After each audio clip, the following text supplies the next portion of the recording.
पंजाबी जालंधर चले गए, पठान अफ़गानिस्तान चले गए, बलोची ईरान चले गए, खाली फ़ौज रह गई पाकिस्तान में। इमरान खान सफ़ेद शलवार, सफ़ेद कमीज़, काला कोट और लाल मफलर डाले तकरीर कर रहे थे। उससे कहने लगे बहुत खुश शक्ल है, इससे पहले हमारे वज़ीर आज़म के लिए किसी और ख्वाहिश का इजहार करें, मैंने टेलीविज़न बंद कर दिया।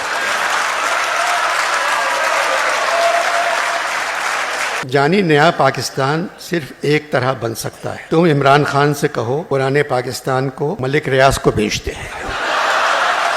ख्वाजा साहब ने कहा पहले अपने बारे में कुछ बता तो दो सबको। मेरा नाम जॉन एलिया, अदब घर से मिला, बेअदबी जमाने से। कहने लगे अदबी तब्दीली की नहीं, हम सियासी तब्दीली की बात कर रहे हैं, नए पाकिस्तान की। मैंने पूछा क्या मतलब नया पाकिस्तान, क्या महाजिर हिंदुस्तान चले गए?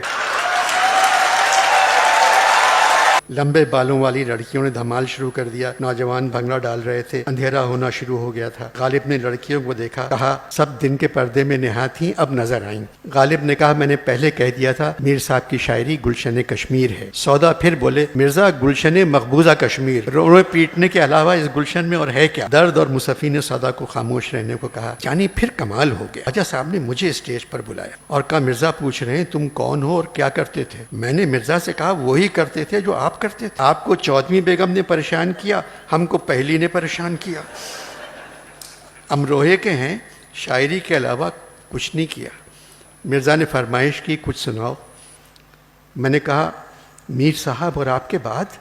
मिर्ज़ा कहने लगे तुम पैदा भी तो हम दोनों के बाद हुए हो। जानी मैंने मौला अली से मदद मांगी, एलिया के नाम का वास्ता दिया और कहा इज़्ज़त रख ले। ख्वाजा साहब ने कहा पहले अपने बारे में कुछ बता तो दो सबको।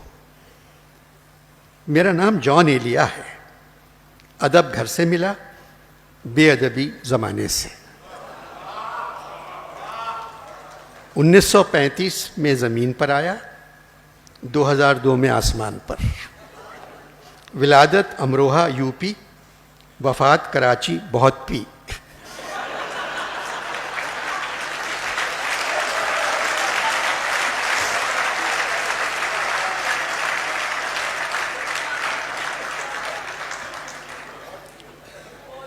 कई वक्त मुझ पर ऐसे आए, मैंने सोचा क्यों ना एहसास, शऊर और अपने फ़न को ताक में रख दूं और कहीं निकल लूं। तन्हा बहुत मसरूफ़ ज़िंदगी गुजारी, हर बात का दुख रहा, सिर्फ़ एक बात की खुशी हासिल हुई, मैंने मिल्ली और कौम परस्ताना इनकलाबी शायरी नहीं की। फ़ारसी और अरबी मेरी बग़ल में और उर्दू मेरी जेब में थी। काश मेरे चाहने वाले मेरी शायरी के बजाय मेरी नस्र पर ध्यान देते। शायरी तो हर कोई समझ लेता है, नस्र समझने के लिए पढ़ा लिखा होना ज़रूरी है। जो मुल्क मैं छोड़ कर आया हूँ वहाँ बहादुर बहुत हैं और बहादुरों के लिए पढ़ना लिखना ज़रूरी नहीं है।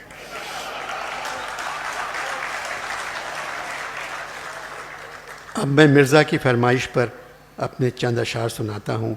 18 बरस की उम्र में गज़ल लिखी थी, उसका एक शेर। हमको मिटा न दें ये ज़माने की मुश्किलें, लेकिन ये मुश्किलें तो हज़ारों के साथ हैं। उसी ज़माने का एक और शेर। हुजूम गम में सजाई है मैंने बज़्म ख़याल, नज़र झुका के ज़रा फिर तो हम सुखन होना। अब बात की शायरी। खामोशी से अदा हो रस्म दूरी, कोई हंगामा बरपा क्यों करें हम। जानी मरे हुए नौजवान लड़के और लड़कियां खड़े होकर तालियां और सीटियां बजाने लगे।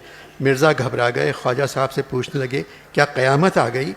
ख्वाजा बोले जॉन अचानक नौजवानों में बहुत मकबूल हो गए हैं, इनके हर शेर पर ज़मीन पर भी इसी किस्म का मुज़ाहरा होता था। ज़ुलेख़ा-ए अज़ीज़ा बात यह है भला घाटे का सौदा क्यों करें हम। नौजवान चीखने लगे इल्तिजा नहीं, इल्तिजा नहीं, इल्तिजा नहीं। एक नहीं 4 शेर। अचानक भाई तकी उठ कर आए और मेरे कान में कहने लगे तुम्हारे सारे भाई यहाँ बैठे, उनका भी तारुफ करवा दो। ख्वाजा साहब ने मुझसे पूछा तकी साहब क्या कह रहे थे? मैंने कहा वही जो सारे नौजवान कह रहे हैं, इल्तिजा नहीं कि कम से कम 4 शेर सुनाना। मिर्ज़ा से इजाज़त मांगी, मिल गई। मेरा एक मशवरा है, इल्तिजा नहीं। लंबे बालों वाली लड़कियों ने धमाल शुरू कर दिया, नौजवान भंगड़ा डाल रहे थे, अंधेरा होना शुरू हो गया था। गालिब ने लड़कियों को देखा, कहा सब दिन के पर्दे में नेहा थीं, अब नजर आईं। میاں تم اپنے 4 شعر مکمل کرو، میرا ایک مشورہ ہے التجا نہیں، تو میرے پاس سے اس وقت جا نہیں، بچھڑ کر جان تیرے آستاں سے، لگایا جی بہت پر جی لگا نہیں۔ وہ ہجر و وصل تھا سب خواب در خواب، وہ سارا ماجرا جو تھا وہ تھا نہیں، محبت کچھ نہ تھی جز بدحواسی، کہ وہ بندے قبا ہم سے کھلا نہیں۔ اس کے بعد جانی میں اسٹیج سے کود کے بھاگ گیا۔ یہ سانحہ صرف تم کو بتایا ہے، بس اپنے تک رکھیو۔ دوسرے دن میں اپنی مقبولیت کی معافی مانگنے میر صاحب کے گھر گیا۔ وہ لیٹے ہوئے ٹیلی ویژن دیکھ رہے تھے، یہاں ٹیلی ویژن بھی بغیر بجلی کے چلتا ہے۔ عمران خان سفید شلوار، سفید قمیض، کالا کوٹ اور لال مفلر ڈالے تقریر کر رہے تھے۔ مجھ سے کہنے لگے بہت خوش شکل ہے، اس سے پہلے ہمارے وزیر اعظم کے لیے کسی اور خواہش کا اظہار کریں۔ میں نے ٹیلی ویژن بند کر دیا۔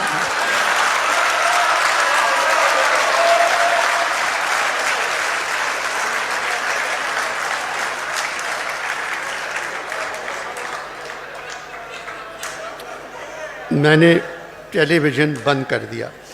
کہنے لگے عمران ہے کیسا؟ میں نے کہا نیازی ہے مگر نیاز مند نہیں، عقل ہے مگر عقل مند نہیں، فکر ہے مگر فکر مند نہیں، دولت ہے مگر دولت مند نہیں۔ میر کی کلیات جو میں ترتیب دے رہا ہوں تقریباً مکمل ہو چکی ہے۔ میر صاحب چاہ رہے ہیں تم اس کتاب کا نام بتاؤ۔ میں نے کہا قبلہ آپ انور مقصود کے گھر 1 مرتبہ گئے ہیں، میں 1000 مرتبہ جا چکا ہوں، وہ ایسا نام بتائے گا جس کے کئی مطلب نکل آئیں گے۔ کہنے لگے وہ مجھے تم سے زیادہ جانتا ہے، میری عزت کرتا ہے اور مجھے شاعروں کا خدا مانتا ہے۔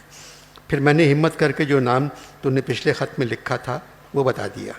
میں نے کہا انور مقصود چاہتا ہے آپ کی کلیات کا نام خواتین و حضرات ہونا چاہیے۔ اچک کے بیٹھ گئے، میں نے گپک لیا ورنہ پلنگ سے گر جاتے۔ بولے کلیات کا نام خواتین و حضرات؟ میں نے بتایا انور نے لکھا تھا 2000 اشعار خواتین کے بارے میں، 2000 اشعار حضرات کے بارے میں۔ کہنے لگے اب نام سمجھ میں آیا، رکھ دو۔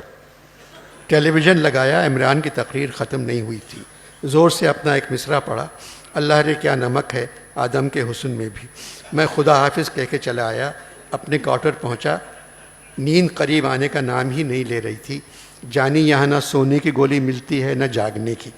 سوچنے لگا یہاں کیوں آ گیا، ساقی فاروقی کی طرح دوسری طرف جانا پسند کر لیتا، آگ کی وجہ سے کم از کم چائے تو گرم مل جاتی۔ کچھ دن پہلے مغرب کے بعد فیض صاحب سے ملاقات ہوئی، کہنے لگے پاکستان میں تبدیلی آ گئی ہے۔ میں نے کہا مجھے معلوم ہے، اب لاہور میں میلہ چراغاں کی جگہ فیض میلہ ہوتا ہے۔ کہنے لگے ادبی تبدیلی کی نہیں، ہم سیاسی تبدیلی کی بات کر رہے ہیں، نئے پاکستان کی۔ میں نے پوچھا کیا مطلب نیا پاکستان؟ کیا مہاجر ہندوستان چلے گئے؟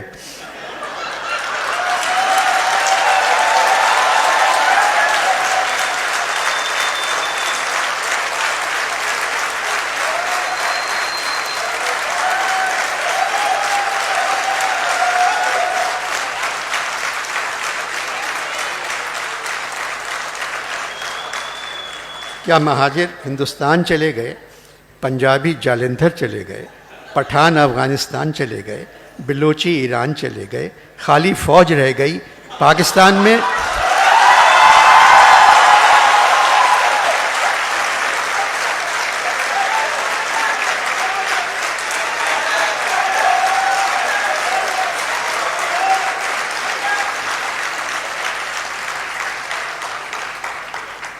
خالی فوج رہ گئی۔ پاکستان میں وہ تو شروع سے تھی، پھر نیا پاکستان کہاں سے آ گیا؟ ناراض ہو گئے اور چلے گئے۔ جانی یہ خود فوج میں کرنل رہ چکے ہیں۔ جانی نیا پاکستان صرف ایک طرح بن سکتا ہے۔ تم عمران خان سے کہو پرانے پاکستان کو ملک ریاض